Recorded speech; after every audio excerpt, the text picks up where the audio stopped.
ini saya ambil dari Ruth, tapi kita bukan fokus terhadap Ruth, Mama kita akan fokus kepada mertua dari Ruth, yaitu Naomi. Untuk mengetahui sedikit tentang Naomi, boleh juga ada yang bacakan dari Ruth 1 ayat 1 sampai 5.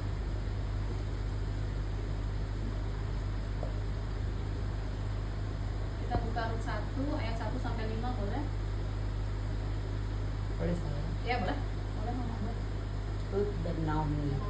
Pada zaman para hakim memerintah, ada kelaparan di tanah Israel. Lalu pergilah, itunya Ya, betul. Lanjut.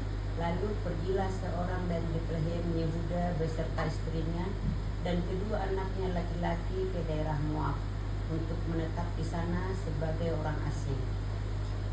Nama orang itu ialah Elimelek, nama istrinya Naomi, dan nama kedua anaknya Mahlon dan Kilion. Semuanya orang-orang Efrata dari Betlehem Yehuda. Dan setelah sampai ke daerah Moab, diamlah mereka di sana. Kemudian matilah Elimelek suami Naomi, sehingga perempuan itu tertinggal dengan kedua anaknya. Keduanya mengambil perempuan Moab, yang pertama bernama Orpa, yang kedua bernama Ruth, dan mereka diam di situ kira-kira 10 tahun lamanya. Lalu matilah juga keduanya, yakni Mahlon dan Kilion, sehingga perempuan itu kehilangan kedua anaknya dan suaminya. Demikian firman Tuhan. Ya.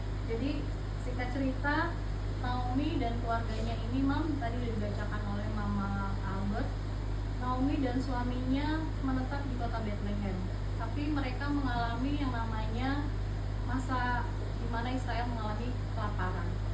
Jadi mereka memilih untuk merantau ke negeri asing, yaitu ke tanah Moab, dengan harapan, dengan cita-cita, dengan niat yang baik, mereka bisa dapat kehidupan yang baik. Berangkatlah mereka ke tanah Moab. Setiba di tanah Moab, apa yang terjadi? Tidak sesuai harapan. Suaminya Elimelek meninggal. Tak berapa lama kedua anaknya pun meninggal. Ada Mama Yoga ya yang tahu. Jadi Mama Yoga, apa yang Mama Yoga rasain pun ada Naomi yang sudah merasakannya lebih dahulu. Benar-benar sakitnya kehilangan suami dan juga anak. Hancur, pasti hancur, Mama. Di situ anaknya sempat menikah dengan wanita Moab. Setelah kehilangan suami dan anak, Naomi hancur nggak, Mama? Pasti hancur, karena suami dan dua orang anak. Dia nggak punya apa, nggak tahu, dan pasti nggak ada. Lalu apa yang terjadi? Dia memutuskan untuk kembali ke tanah Bethlehem. Dia berkata kepada dua menantunya untuk, udah kalian pulang aja ke orang tua masing-masing, biar saya pulang ke negeri saya. Tapi di situ Orpa pulang ke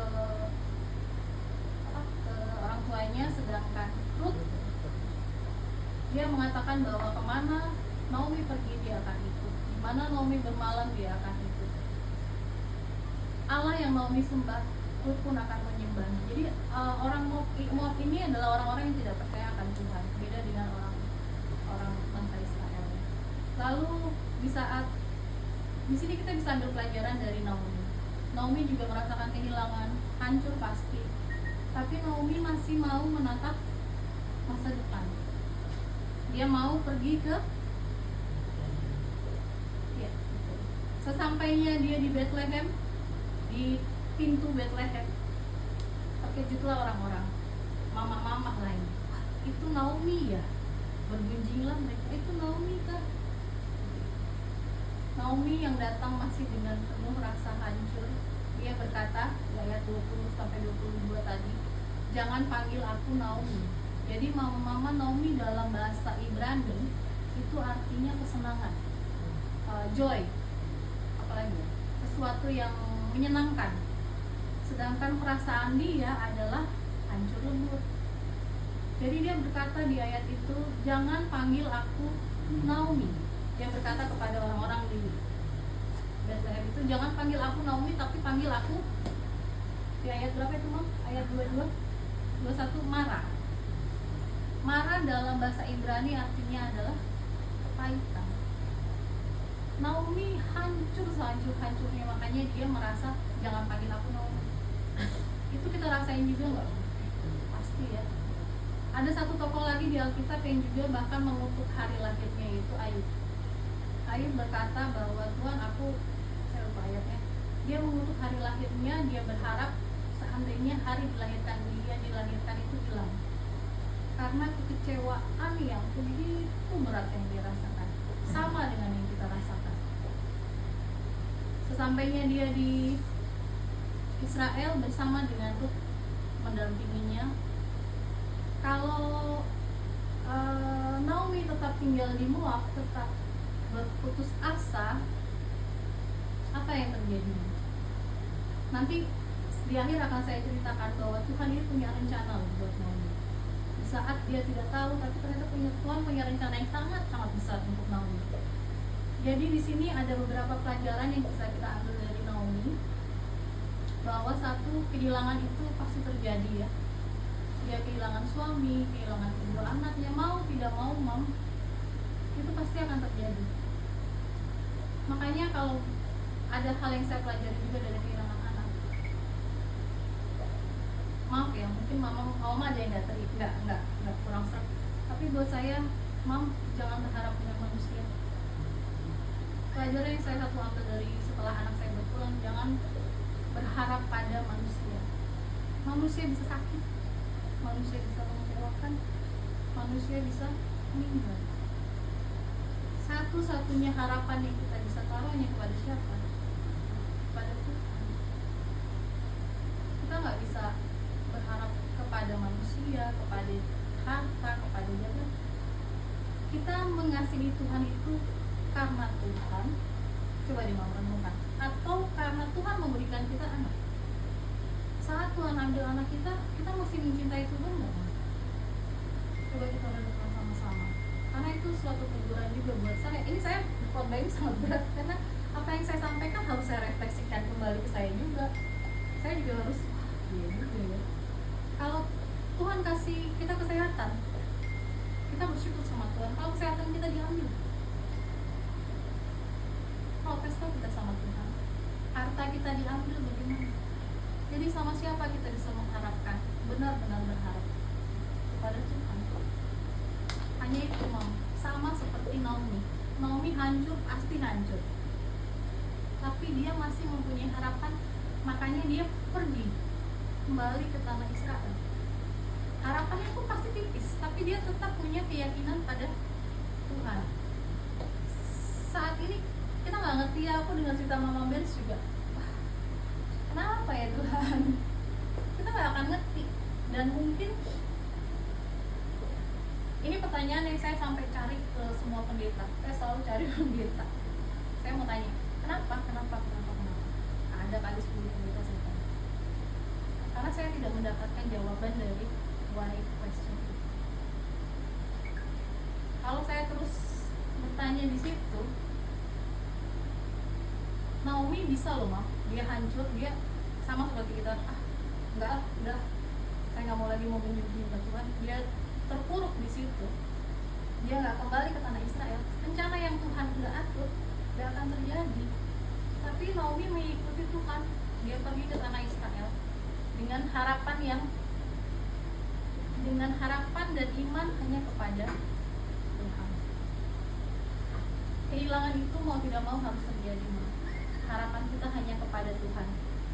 Sama seperti Naomi mengalami, tapi dia tetap percaya kepada Tuhan. Dia percaya pada Tuhan bahwa di saat kita pun tidak bisa mempercayai Tuhan, tidak meyakini rencananya, kita harus tetap percaya.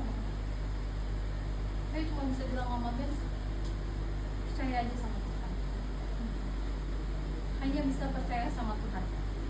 Kita hanya bisa datang ke Tuhan, bawa hati kita yang hancur, doa sama Tuhan. Cuma bisa itu.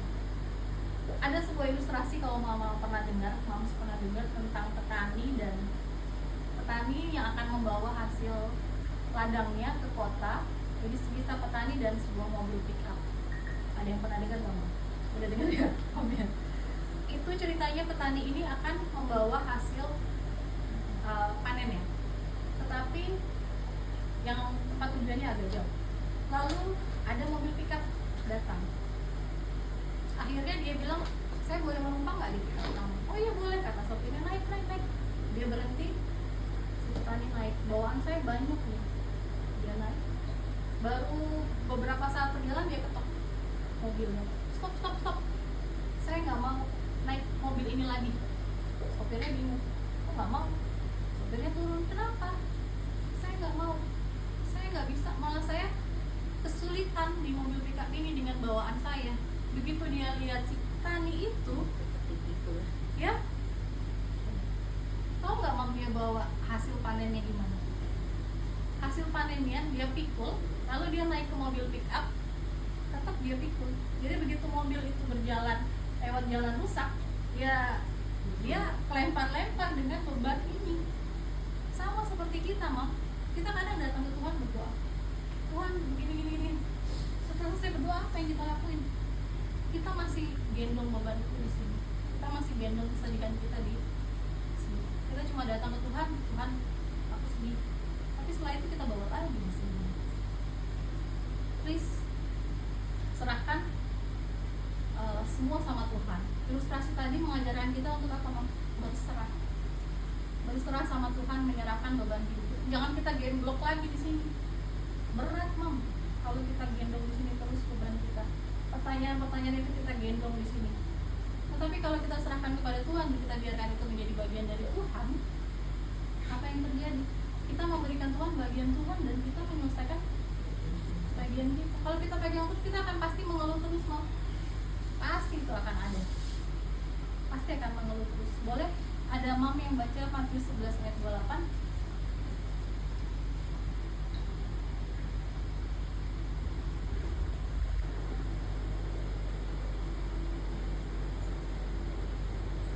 Matius 11 ayat 28.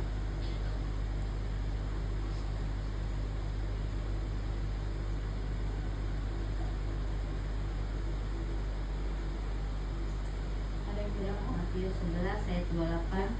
Marilah kepadaku semua yang letih lesu dan berbeban berat, aku akan memberi kelegaan kepadamu. Ya, betul. Pada siapa kita membawa kurus itu? Pada lanjut kita jadi kayak Bible study ya. Kita lanjut 1 Petrus 5 ayat 7. 1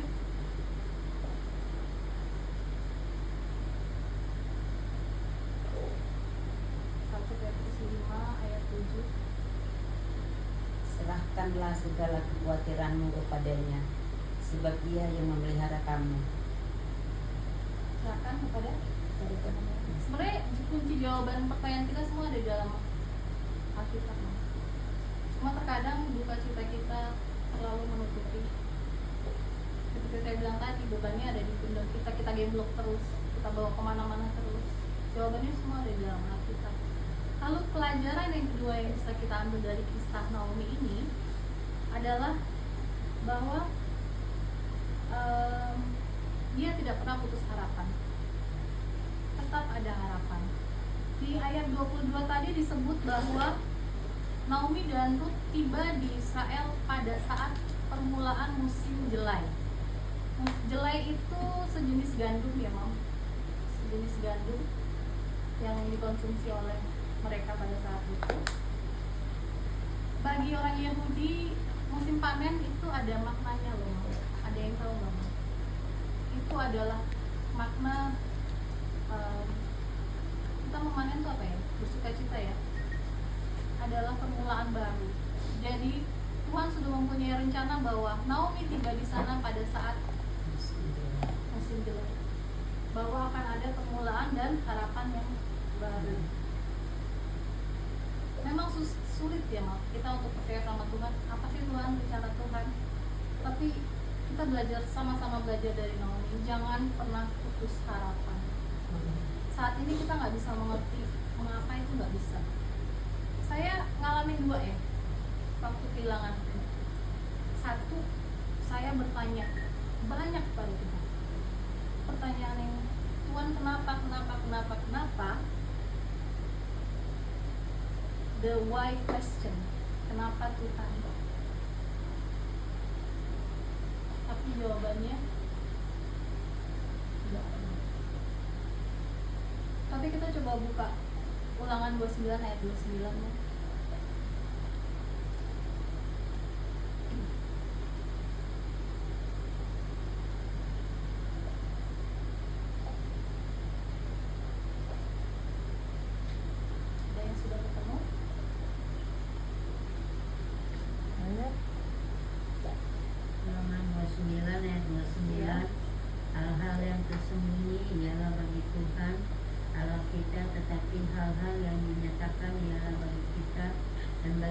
anak kita sampai selama-lamanya, supaya kita melakukan segala perkataan hukum Taurat ini. Ada hal-hal tersembunyi bagi Tuhan. Saya nggak bisa jawab pertanyaan mama, karena saya juga punya pertanyaan yang sama. yang belum terjawab. Mungkin kalau Tuhan jelaskan pun, kira-kira kita bisa mengerti nggak, Mam? Ya, nggak akan bisa. Otak kita ini kalau ditimbang berapa sih, Mam? 3 kilo kali ya. Otak kita. Mau memahami Tuhan yang sebesar itu, nggak akan sampai pemikiran. Jadi kadang saya pikir Tuhan jawab pun saya pasti akan ngeyel sama Tuhan. Saya pasti akan bertanya, kenapa Tuhan nggak bisa? Tapi Tuhan melihat jauh ke depan, Mam. Sedangkan kita 1 detik ke depan pun kita tidak bisa mengetahui apa yang akan terjadi. Tapi Tuhan melihat jauh ke depan. Itu yang saya alami, pertanyaan mengapa itu pada Tuhan tuh sama seperti Mama Ben. Saya bisa dibilang saya nggak tahu anak saya meninggal kenapa. Ditemukannya tenggelam, tapi ditemukan lubang juga di belakang leher. Jadi antara tenggelam atau ada yang menyakiti, itu perasaannya sama kayak Mama Ben kan, jadi nggak tahu penyebabnya ini secara pasti nggak tahu. Kalau mau tahu harus diotopsi. Di situ saya pikir pertanyaannya saya tuh besar sekali, kenapa Tuhan, kenapa.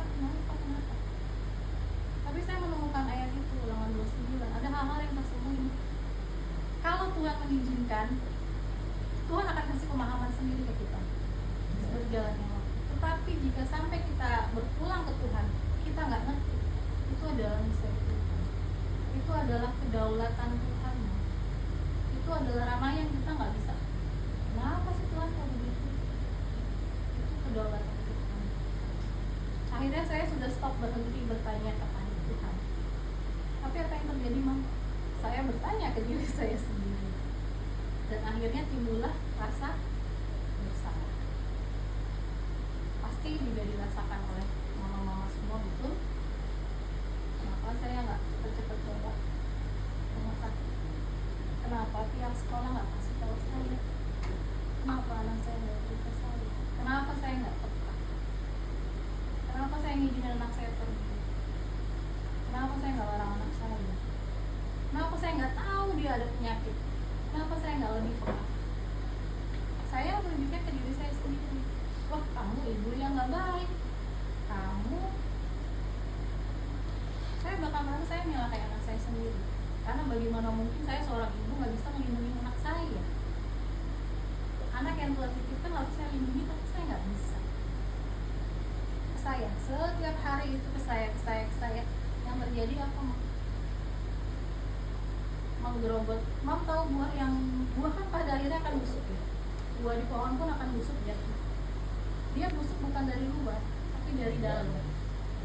Pikiran-pikiran itu setiap hari kita pikir, kita renungkan, akan menyerap energi, menghabiskan energi kita. Larinya kemana, Mam? Fisik. Ke penyakit, pikiran. Dan akhirnya apa? Terus gimana cara mengatasi itu? Sampai sekarang masih nggak punya rasa, masih nggak punya rasa bersalah. Memudar. Ya, Memudar. ada yang memudar. Itu bisa diatasi kalau mau tahu apa itu rasa bersalah, bagaimana mengatasinya, dan apa kata firman Tuhan. Jadi mama-mama kalau masih menghakimi diri sendiri, menyalahkan diri sendiri, menyudutkan diri sendiri, please stop. Please stop. Kita baca buka lagi ya, Kejadian 1 ayat 27.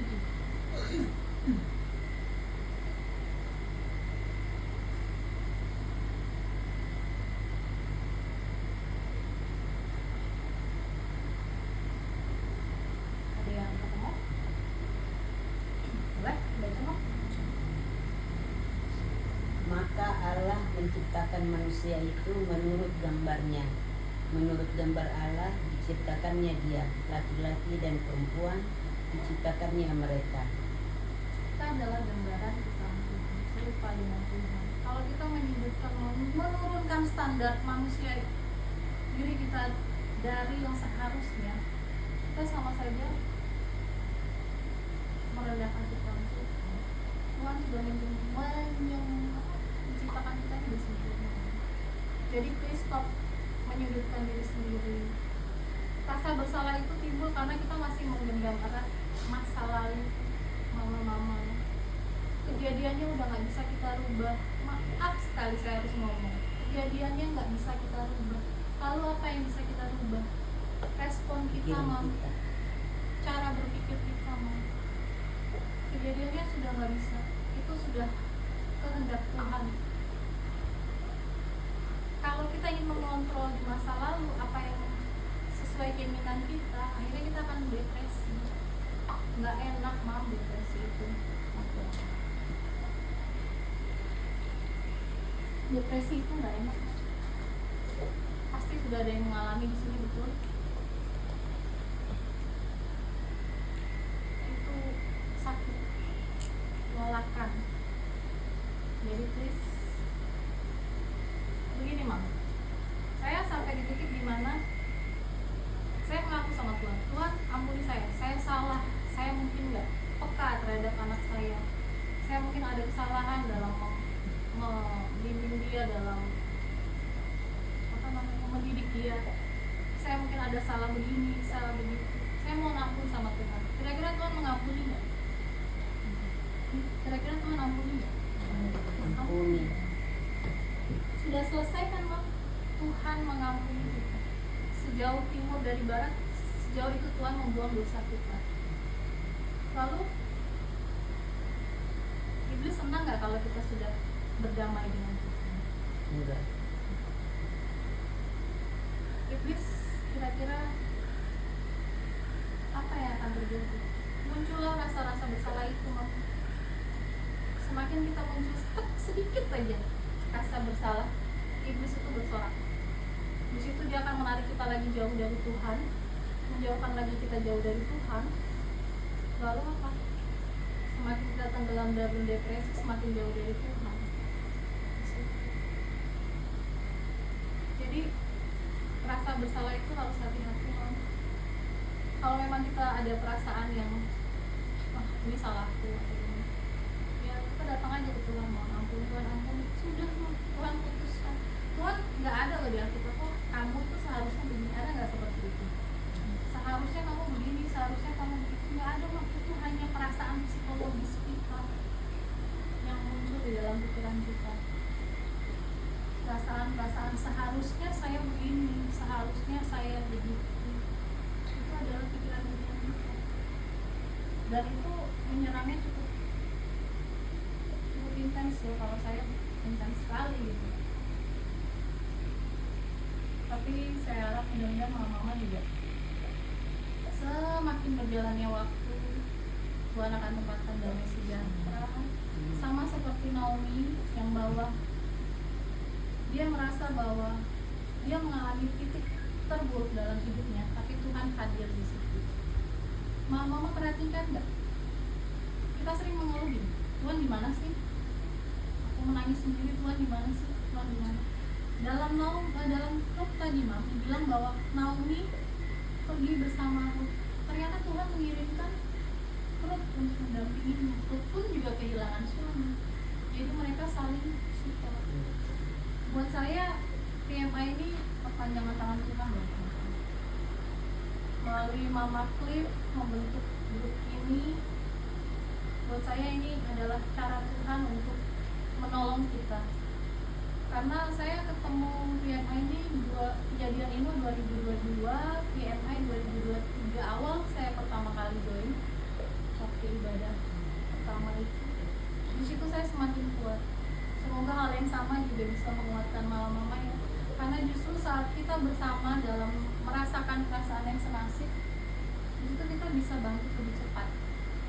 Isinya PMI mau bangkit dan jadi terang. Kita bangkit dan jadi terang. Kalau sudah bangkit, kuatkan yang masih lemah. Betul. Ini nyambung sebenarnya dengan Naomi. Dia pergi ke Israel, dia memiliki makna baru. Mungkin mama-mama juga harus menemukan makna baru. Memang nggak gampang ya. Setelah anak kita pulang, kita mau ngapain lagi gitu. Tapi kita harus bisa menemukan makna baru untuk kita bisa bangkit. Yes. Ada adiknya.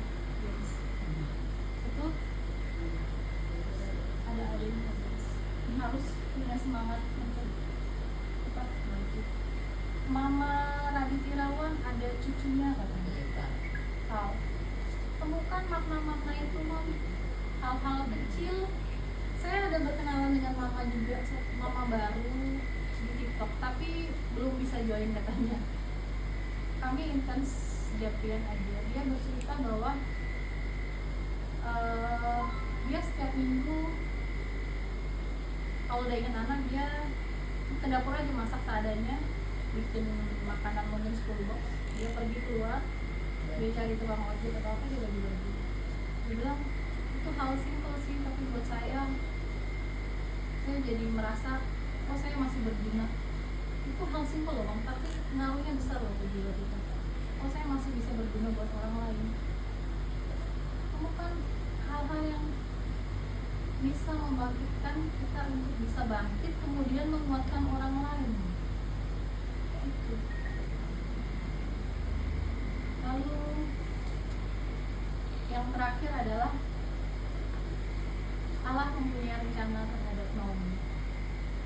Mama-mama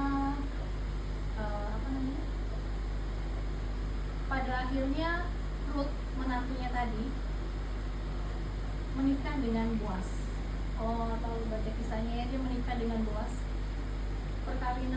Pernikahan Ruth dan Boaz ini adalah karena ada peran besar dari Naomi. Naomi sangat berperan dalam pernikahan ini. Setelah mereka menikah, lahirnya seorang anak yang diberi nama Obed. Mama mungkin tahu ya, siapakah Obed itu? Obed adalah kakek dari Daud. Kakek dari Daud, kita tarik silsilah ke bawah, ada Tuhan Yesus. Berarti Naomi ini memiliki peran besar loh Bang, dalam rencana keselamatan manusia. Dari seorang janda, kehilangan suami, kehilangan anak, Tuhan Pak.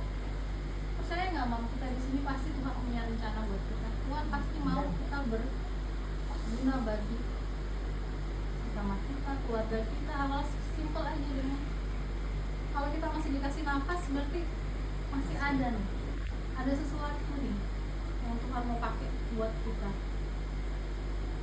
Nggak tahu apa Mam, saya juga nggak tahu, tapi percaya sama waktu Tuhan. Waktu Tuhan pasti yang akan, pada akhirnya Naomi ke Raja Daud jauh, tapi ternyata dia punya peran penting. Mungkin bukan sekarang, nanti kita, anak-anak kita yang akan melanjutkan legacy kita seperti itu. Jadi moms tetap harus bisa move forward ke depan, bukan move on ya. Kalau move on kayaknya melupakan ya, kita nggak mungkin melupakan anak kita. Kita maju ke depan, bawa kenangan anak kita, lalu tetap berpengharapan pada Tuhan. Kalau punya teman cerita, boleh sharing sama teman. Tapi kalau enggak, ada Tuhan Yesus. Tiap hari aja ngobrol, itu terapi yang sangat-sangat bisa menguatkan kita juga. Kita kangen anak kita, cerita sama Tuhan Yesus. Sama seperti Naomi yang selalu mengandalkan Tuhan dalam menjalankan hari-hari hidupnya ke depan. Dan ingat Pak Moms, bahwa kasih Tuhan itu lebih besar dari semua penderitaan kita. Jawabannya itu nggak bisa kita jawab, tapi ada pribadi Tuhan Yesus yang akan menjawab semua pertanyaan-pertanyaan kita. Jadi ingat bahwa kasih Tuhan itu ada buat kita. Tetap berjuang ya Mom, tetap bangkit. Nggak gampang, nggak mudah, tapi Tuhan pasti punya rencana. Tuhan Yesus memberkati. Amin.